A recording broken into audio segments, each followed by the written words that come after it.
Maya sat at her kitchen island, steam rising from her coffee as she reviewed her presentation one last time. After 6 years at Elite Corps, she'd finally landed the chance to present to the executive team. Her husband Tyler scrolled through his phone nearby, not bothering to wish her luck. "You got this," she whispered to herself instead. That evening, returning home with her personal items in a cardboard box, she found Tyler sprawled on the couch watching basketball.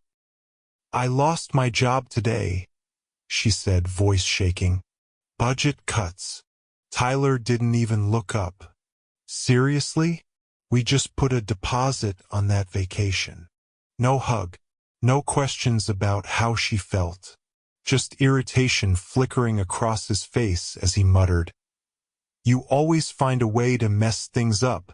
Maya remembered how she'd supported him through 8 months of unemployment 2 years ago, never once complaining. That night, lying beside him in bed, she felt a distance wider than the inches between them. The change was subtle at first, Tyler coming home later, criticizing her job search efforts, acting like her unemployment was a personal attack on him. "You need to lower your standards," he'd snap when she mentioned applying for management positions. "No one's going to hire you at that level now." Maya found her personal credit card suddenly maxed out with charges from restaurants she'd never visited and bars she didn't recognize. When she confronted him, Tyler shrugged. "I work hard. I deserve to enjoy myself while you figure your life out." Their apartment felt like it was shrinking, the walls closing in with each dismissive comment. When she suggested cutting their streaming services to save money, he laughed. "Maybe you should sell those designer shoes I bought you instead."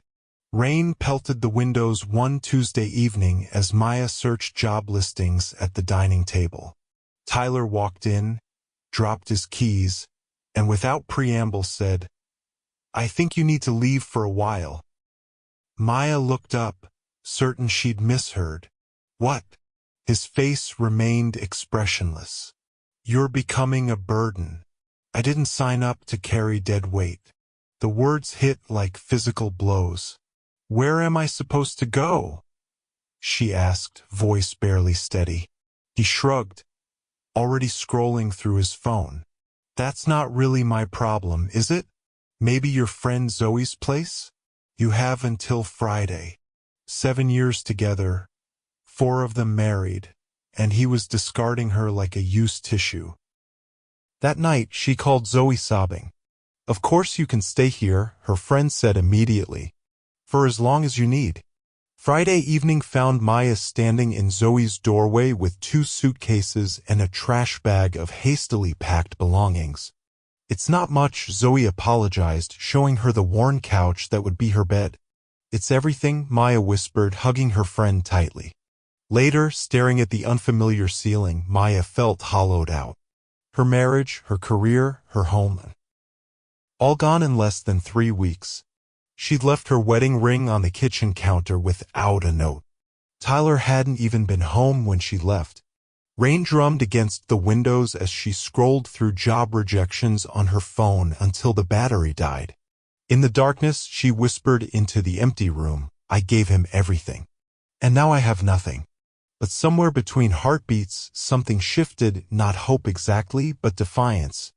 The thought came clearly, "This can't be how my story ends." Maya's first temp assignment felt like a punishment, answering phones at a packaging company where no one bothered to learn her name. "Coffee, please." "2 sugars," the marketing director barked without looking up.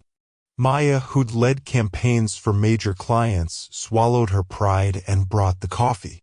At lunch, she sat alone, scrolling through more job listings on her phone. A woman in her 60s sat down across from her. "First week's always the hardest," she said, introducing herself as Eleanor from accounting. "But you're smarter than this place. I can tell." Those simple words, the first kindness she'd received in weeks, broke something loose in Maya. That night, she cried for the first time since leaving Tyler, not from sadness but from the raw, painful relief of being seen. She updated her resume, cutting the desperate tone from her cover letter. Something had shifted. "We need someone to rewrite these product descriptions by tomorrow," Maya overheard as she delivered mail. The marketing team looked panicked, papers scattered across the conference table. "Our freelancer ghosted us." Maya hesitated, then stepped forward. "I could help. I used to lead marketing at Elite Corps." They looked skeptical but desperate. "Fine. Show us what you've got." Working through lunch and staying 2 hours late, Maya delivered descriptions that made the ordinary packaging products sound innovative and essential. The next morning, the marketing director stopped by the reception desk. "These are surprisingly good," she admitted reluctantly. "We have another project if you're interested." Paid, of course. Walking home that evening, she couldn't afford the bus fare. Maya felt something unfamiliar, a tiny spark of possibility. Rock bottom wasn't quiet anymore. It was whispering that maybe, just maybe, she could climb. Maya created a LinkedIn profile that night, listing her skills without shame or apology. Former marketing director, campaign strategist, content expert. Her phone dinged with a message from Eleanor. "My son runs a startup. Needs marketing help but can't afford an agency. Interested." The project was small, just a landing page and some email templates, but it was hers. Meeting at a coffee shop she could barely afford. Maya impressed the young entrepreneur with questions no one had asked him before. "You understand what we're trying to do?" he said, surprised. The $500 fee wouldn't change her financial situation, but as she worked late into the night at Zoe's kitchen table, something was changing inside her. When the client raved about her work and immediately referred her to a friend, Maya felt that spark grow stronger. She opened a business bank account the next day, her hands shaking slightly as she signed the forms. 3 months after Tyler had thrown her out, Maya had built a small but growing client roster.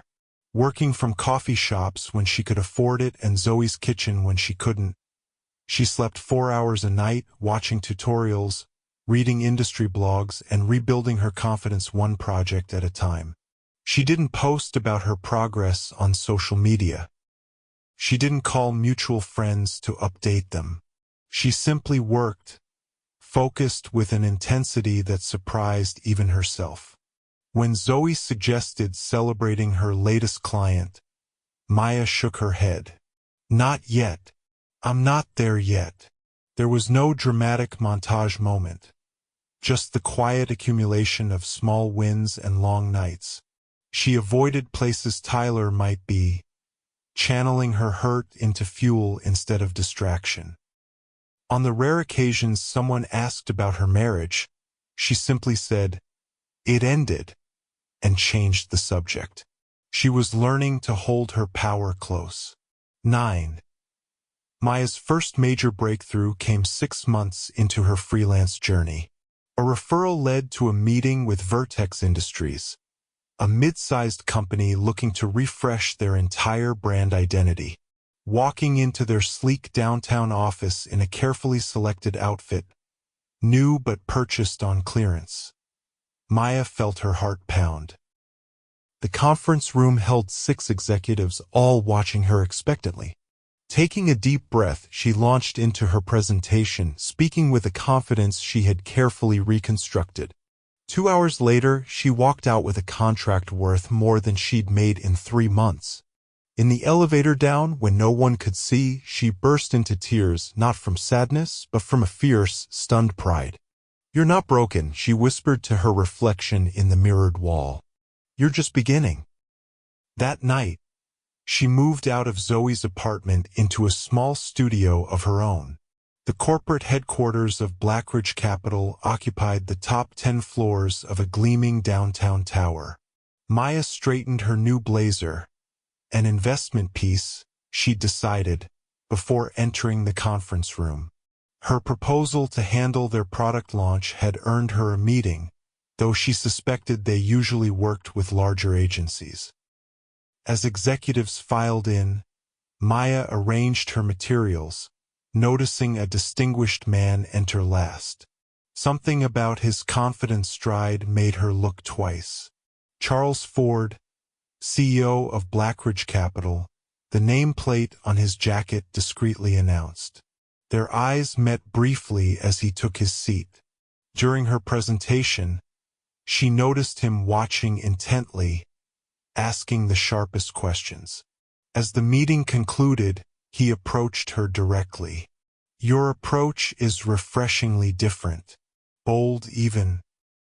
He held out his card, his personal card, not the company one. "I'd like to discuss this further. Are you free for lunch next week?"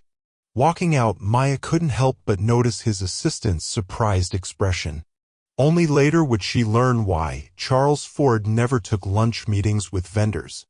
Their professional relationship developed over the following weeks. What began as project discussions evolved into strategic conversations about Blackridge's entire marketing approach. Charles valued Maya's outsider perspective and direct communication style. "Most people tell me what they think I want to hear," he told her over coffee one afternoon. "You tell me what I need to hear." 3 months into their working relationship, he called her directly. "I'm attending the Innovation Summit tomorrow. My marketing director canceled. Would you consider joining me?" The summit was invitation-only, gathering industry leaders from across the country.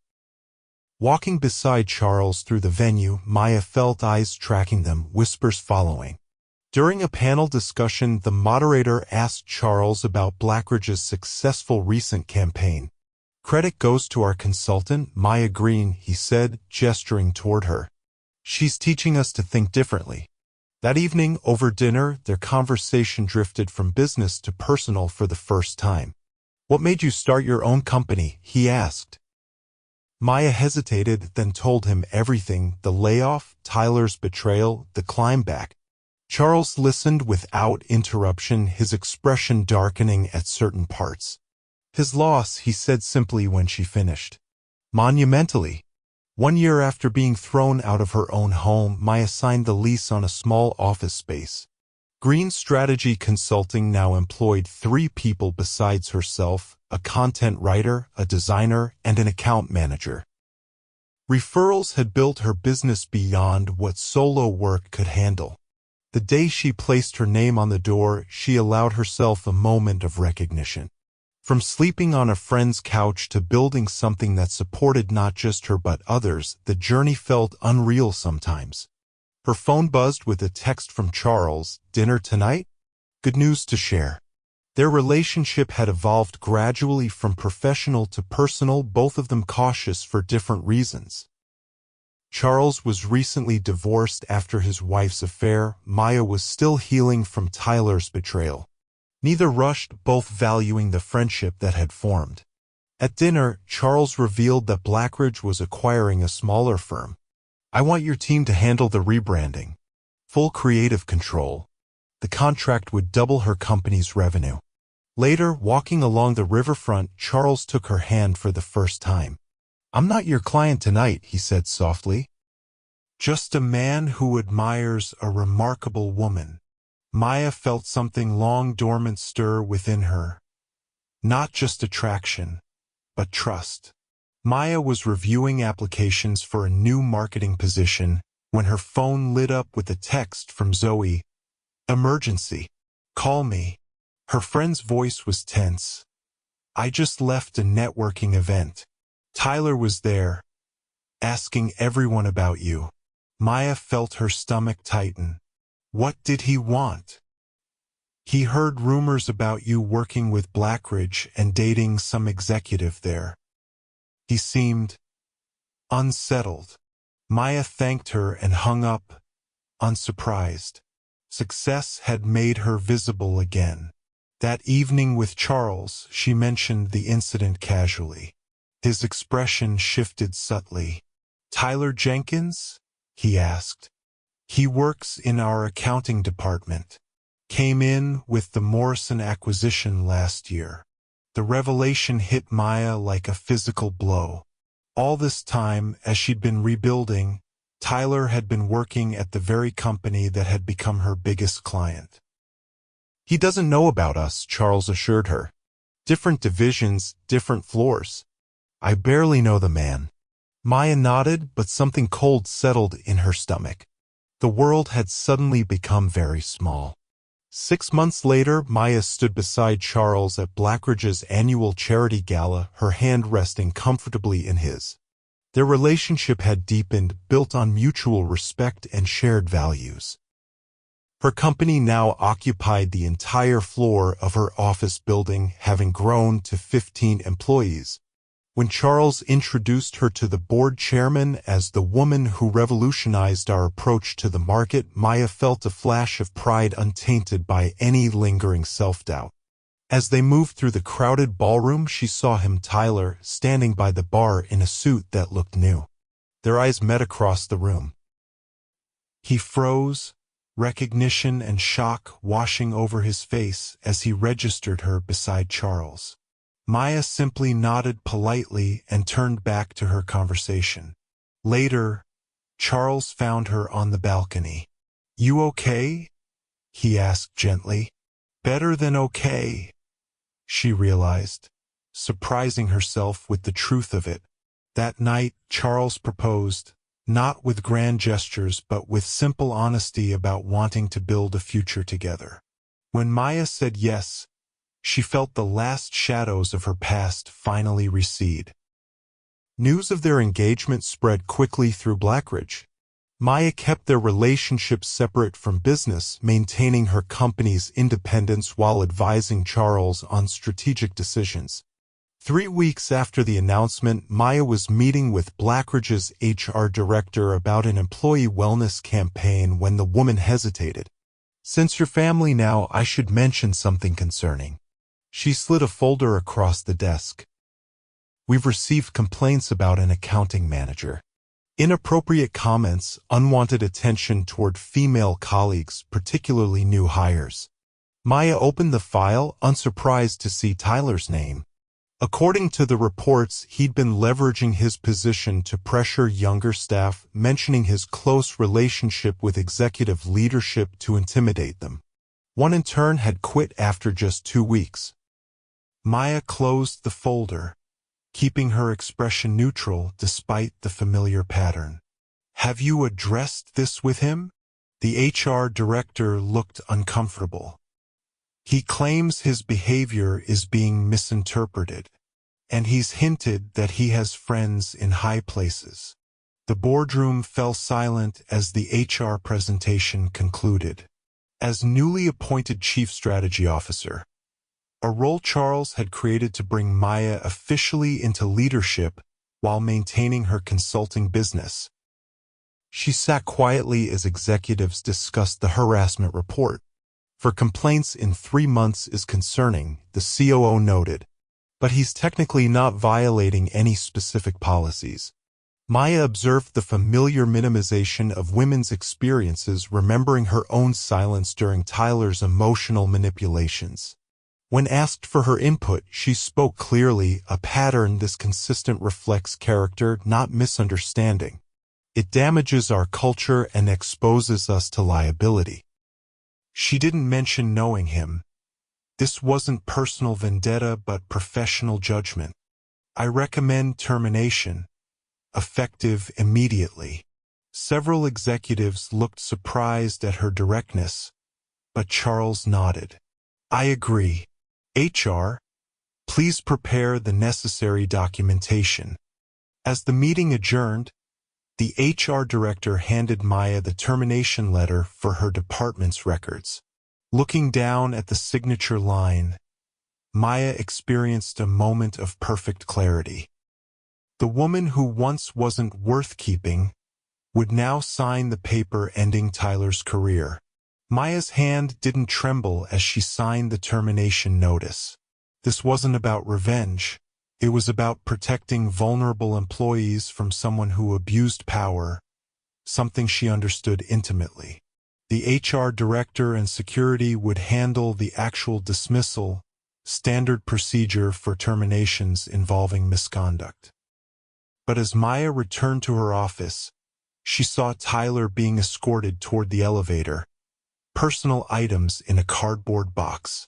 Their eyes met across the lobby. For a moment, recognition flickered in his expression. Not just of her presence, but of the complete reversal of their positions. Maya simply watched, her expression professional and detached. As the elevator doors closed on his shocked face, she felt no triumph, no vindication. Just the calm certainty that justice sometimes arrived in unexpected forms. The same hands he had once dismissed as worthless had signed the paper ending his time at Blackridge. Not because he had hurt her, but because he hadn't changed.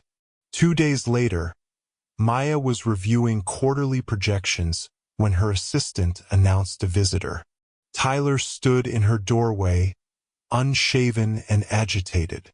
Security must have missed the connection between them. "You did this?"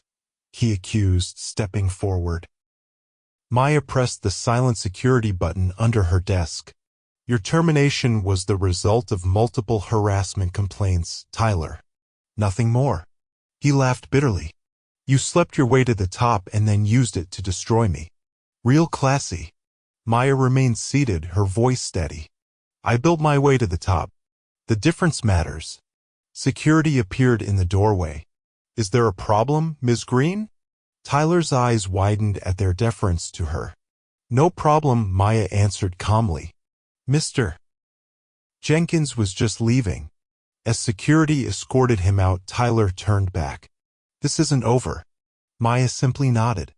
"Actually, it is. It has been since the day you decided I wasn't worth keeping." She watched him leave, realizing she felt nothing but distant pity for the man she'd once loved. 3 years after being thrown out with nothing but a trash bag of belongings, Maya stood at the window of her executive office, watching the city lights come on. Green's strategy had grown to 70 employees across 3 cities, while her role at Blackridge had expanded to executive vice president. Her marriage to Charles was built on equal partnership, both at home and in strategic decisions for the company. "Still working?" Charles asked, appearing in her doorway. Maya smiled, turning from the window. "Just thinking about the woman who'd cried herself to sleep on a borrowed couch. About how close she'd come to believing Tyler's assessment of her worth." "I almost let him break me," she said quietly. Charles crossed the room to stand beside her.